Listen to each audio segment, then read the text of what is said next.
بسم اللہ الرحمن الرحیم۔ تعلیم دین کورس سال دوم، حدیث مبارکہ کا سبق ہے ریاض الصالحین۔ ساتھی کتابیں کھول لیں۔ اور آج ہمارا سبق الرابع سے ہے نا، چوتھا سبب۔ یہ باب ما یباح من الغیبہ شروع ہوا تھا، یعنی یہ باب تھا ان اسباب کے بیان میں کہ جن میں غیبت کرنا یہ مباح ہو جاتا ہے، اور یہ غیبت نہیں سمجھی جاتی، بلکہ بعض مقامات پر تو بات کرنا، پہنچانا ضروری واجب ہوتا ہے۔ اب وہ اسباب فرمائے نا، وہ ستۃ اسباب، جیسے کہا کہ وہ کتنے اسباب ہیں؟ 6۔ وہ 6 اسباب ہے۔ 6 میں سے 3 کا بیان ہوا، جس میں پہلا مقام تھا تظلم، وہ اپنے پڑا، اپنے اوپر ظلم و ستم کی شکایت کرنا۔ کسی پر ظلم کیا جا رہا ہے تو مظلوم کو یہ حق حاصل ہے کہ وہ ظالم کی شکایت لے کر جائے اور اس کے ظلم سے اپنے آپ کو نجات دلائے۔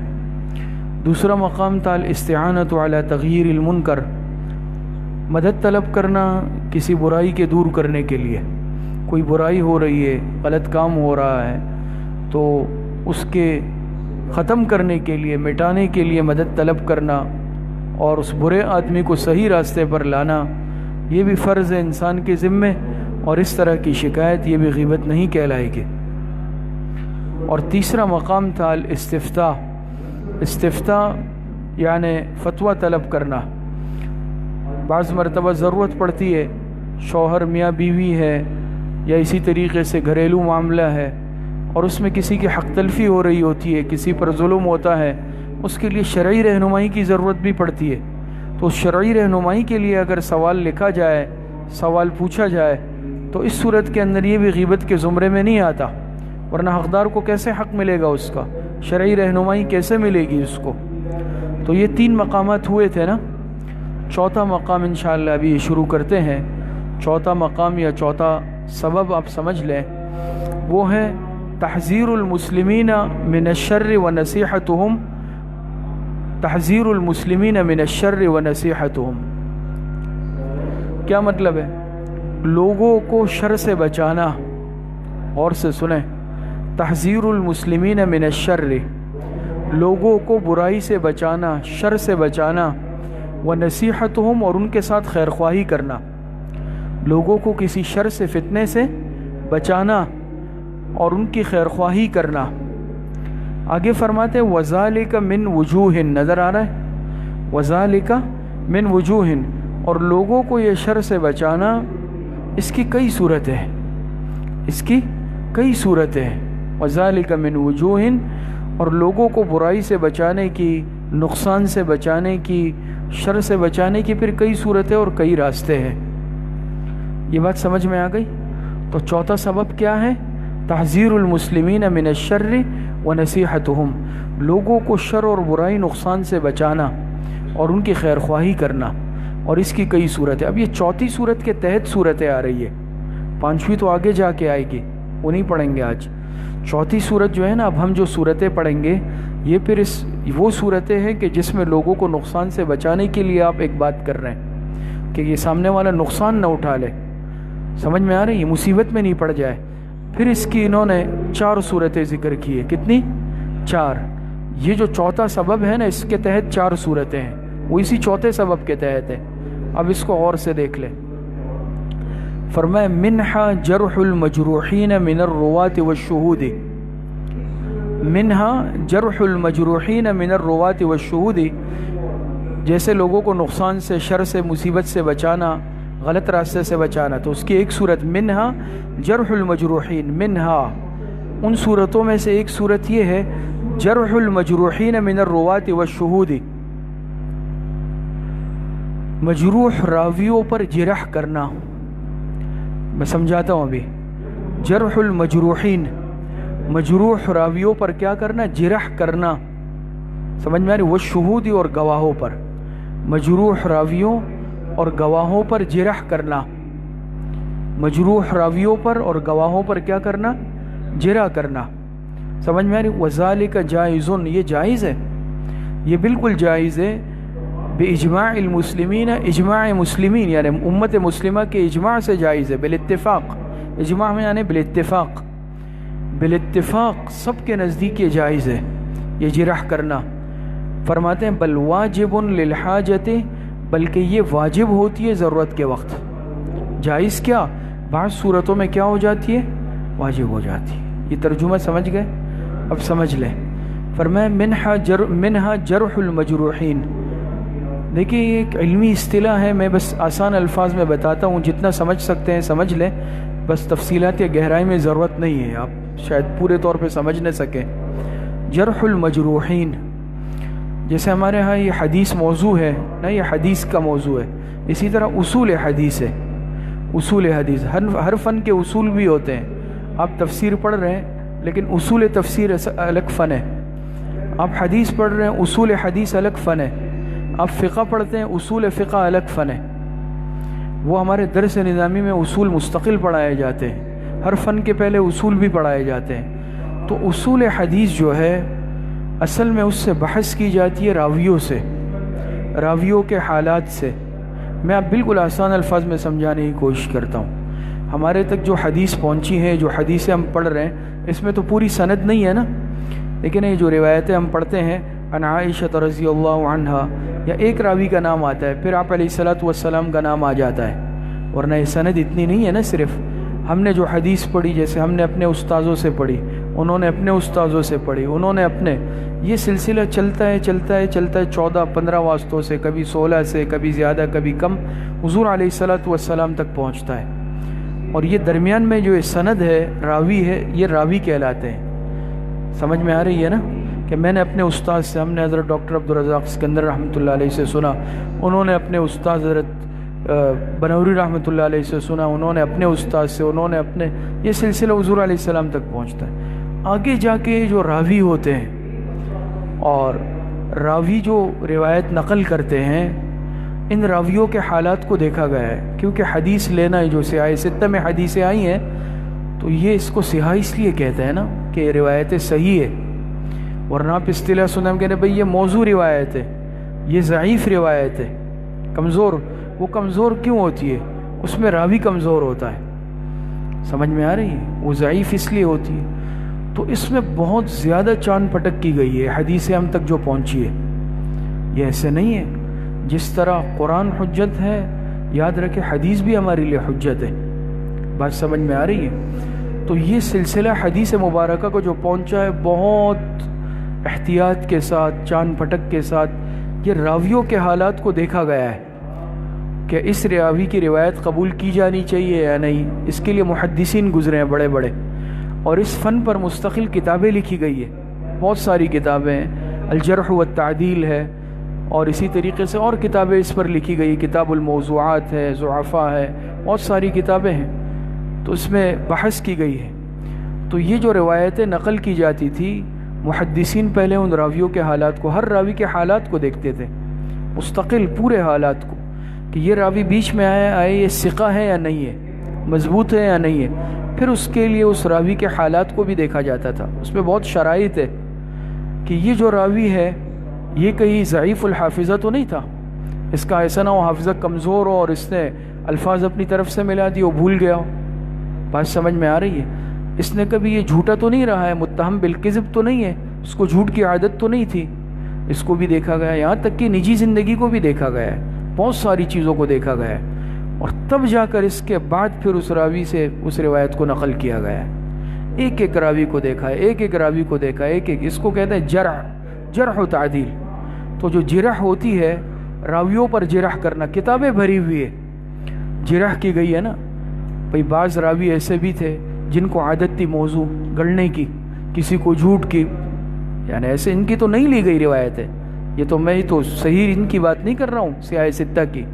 بعض کتابیں ہیں جن میں ان روایتوں کو جمع کیا جو بالکل موضوع ہے، وہ حدیث ہی نہیں ہے، تو وہ بھی تو کسی نے نقل کی ہے نا، تو وہ موضوع تھی، وہ راوی کمزور تھے، ضعیف تھے، متہم بالکذب ہوں گے، تو ان کی روایتوں کو قبول نہیں کیا گیا۔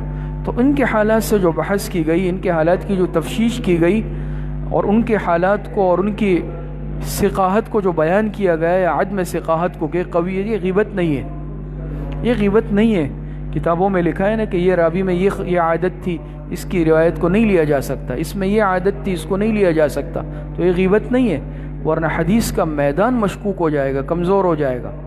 اس میں نے اختصار کے ساتھ عرض کیا، کچھ سمجھ میں آیا نا؟ تو یہ کہلاتا ہے جرح المجروحین۔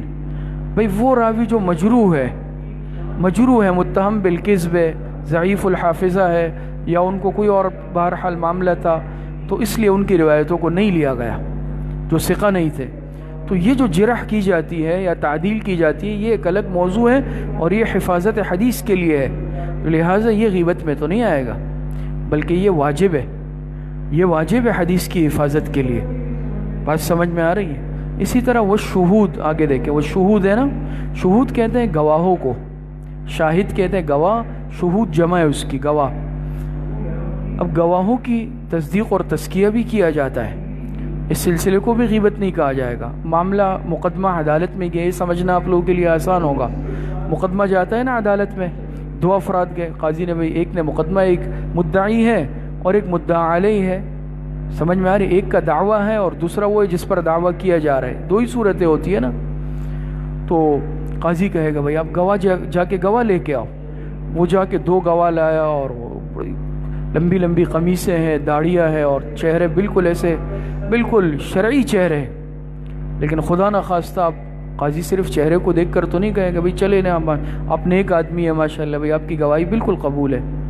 اور اگر اب تو گواہ، ظاہری بات ہے بہت سارے معاملے، فتنوں کا دور ہے، جھوٹ کا دور ہے، پیسوں پہ گواہ ملتے ہیں، پیسوں پہ گواہ تیار ہوتے ہیں، کتنے معاملات ہیں۔ اگر قاضی بغیر تفتیش اور تحقیق کے اس طرح ڈائریکٹ فیصلے کرنے لگے تو کتنے لوگوں پر ظلم ہو جائے گا۔ ظاہری بات ہے کسی کے چہرے پہ تو نہیں لکھا ہوتا نا، تو اس کے لیے باقاعدہ ایک محکمہ جسے کہتے ہیں نا قضا، یہ پورا ایک اسلامی نظام ہے قضا کا، اور ایسے فیصلے نہیں ہوتے تھے۔ اب بھی شاید ایسا ہوتا ہو، واللہ اعلم، میرے علم میں نہیں ہے، لیکن شرعی عدالتوں میں اور جو قضا کا نظام ہوتا تھا وہ ایسا نہیں ہوتا تھا۔ جب گواہ پیش ہوتے تھے، قاضی اپنے خفیہ کارندے بھیجتا تھا کہ یہ جو دو آئے ہیں نا، چہرے سے تو بڑے نیک ہیں، لیکن آپ ان کے علاقے میں جاؤ، خفیہ انٹیلیجنس، اور ان کی تحقیق کرو، یہ کیسے لوگ ہیں۔ ان کے محلے میں جاتے تھے، پوچھتے تھے یہ دو لوگ کیسے ہیں، پڑوس سے، محلے والوں سے، پتہ ہوتا ہے ان کو نا کہ بھئی یہ کیسے ہیں، جھوٹے تو نہیں ہے، جھوٹی گواہی دینے کے عادی تو نہیں ہے، اور رشوت خور تو نہیں ہے۔ پورا تزکیہ ہوتا تھا، وہ رپورٹ لا کے قاضی کو پیش کرتے تھے، یہ ان کا کچا چٹا ہے، یہ ان کی رپورٹ ہے۔ پھر اس کے مطابق اگر وہ صحیح ہوتے، سچے ہوتے، دیانتدار، تو ان کی گواہی قبول ہوتی، اگر ایسا نہیں ہوتا ان کی گواہی قطعی قبول نہیں ہوتی۔ تو یہ ہوتا ہے شہود پر جرح کرنا، اور ایسا ہوتا ہے نا عدالتوں میں بھی ایسا ہوتا ہوگا، گواہوں پر بھی جرح کی جاتی ہے نا، گواہوں پر جو جرح ہوتی ہے، اب ان کی جو باتیں سامنے آئے گی، قاضی تک لائی جائے گی، خفیہ تحقیقات، وہ غیبت میں تھوڑی آئے گا۔ اگر ایسا نہیں ہو تو یہ تو عدالتی نظام اور انصاف کا جنازہ نکل جائے گا۔ کچھ بات سمجھ میں آ رہی ہے؟ بات سمجھ میں آتی ہے؟ تو شہود بھی ساتھ میں کہا۔ راویوں پر جرح وہ تو بہت ہی حساس معاملہ ہے، حدیث کا معاملہ، لیکن یہ بھی جو معاملہ ہے، یہ بھی ظاہری بات ہے ایک معاشرے کا حصہ ہے، اور اس پر جو ہے اصل فیصلے کا انصاف کا دار و مدار ہے، کیونکہ گواہوں کی گواہی پر فیصلہ دینا ہے نا۔ بات سمجھ میں آ رہی ہے؟ اور ظاہراً تو نافذ بھی ہو جائے گا فیصلہ، دل کی حالت اللہ پاک جانتا ہے، لیکن بہرحال پھر قاضی ظاہر پر فیصلہ کرتا ہے، لیکن اچھی طرح تسلی اور اطمینان کے بعد۔ تو یہ ہوتی ہے گواہوں پر کیا؟ جرح، گواہوں کے حالات معلوم کرنا۔ یہ بات بھی سمجھ میں آئی؟ دیکھیں، منہا جرح المجروحین من الرواۃ والشہود، اس میں سے ایک جگہ کیا بھی ہے؟ تحذیر المسلمین چل رہی ہے نا، لوگوں کو شر سے بچانا، مصیبت اور نقصان سے بچانا۔ اس میں ایک جگہ ہے راویوں پر، جو مجروح راوی ہیں ان پر جرح کرنا، والشہود، اسی طرح گواہوں پر جرح کرنا۔ وذالک جائز، اور یہ جائز ہے بالکل، باجماع المسلمین، بالاتفاق مسلمانوں کے، بل واجب للحاجت، بلکہ ضرورت کے وقت واجب ہو جاتا ہے۔ یہ سمجھ میں آ گئی؟ یہ وجہ سمجھ میں آ گئی ہے؟ چوتھے سبب کے تحت ایک وجہ یہ آئی۔ دوسری وجہ دیکھیں، ومنها، یہ تحذیر المسلمین ہے نا من الشر، لوگوں کو نقصان سے بچانا اور ان کی خیر خواہی کرنا۔ اس کی دوسری صورت یہ ہو سکتی ہے کہ ومنها المشاورۃ فی مصاہرۃ انسان او مشارکتہ او وداعہ او معاملتہ او غیر ذالک،